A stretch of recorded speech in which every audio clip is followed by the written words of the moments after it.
There they met the Persian vanguard looking to do the same. The Persians came upon them and fought them at the bend.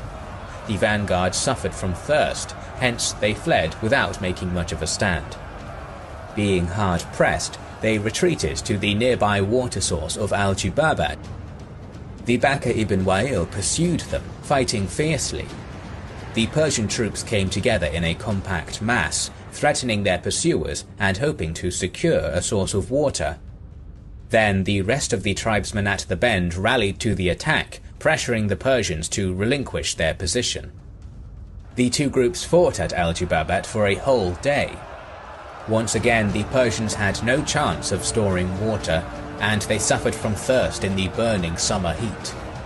They again retreated, this time towards the depression of Dukar, where the other tribesmen of the Bakr ibn Wa'il had taken up their positions.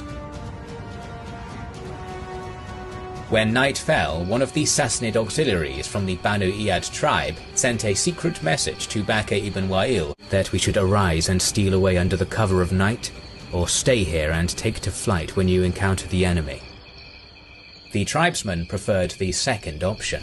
At night, a group of tribe members used the turmoil of the early morning fighting to lay an ambush a bit further along the valley towards the Euphrates.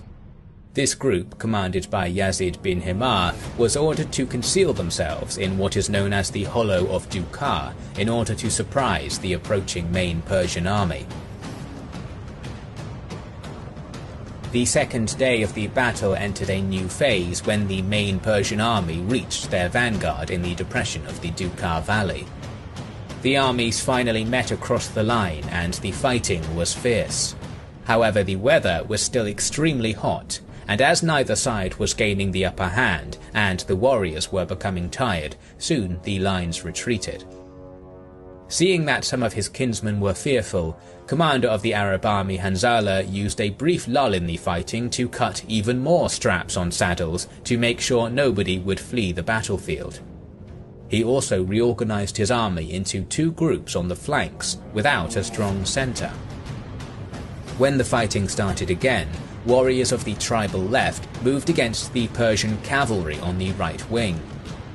Sources claim that as the lines met, the leader of the Arab flank called his Sassanid counterpart to a duel, as was common practice at the time. The Arab warrior won, and that shifted the morale on both sides. When Hanzala noticed this, he led the whole of his left wing against the Persian right wing, as he wanted to take advantage of the enemy's lack of leadership to further pressure them. On the Persian left, the battle was also fierce.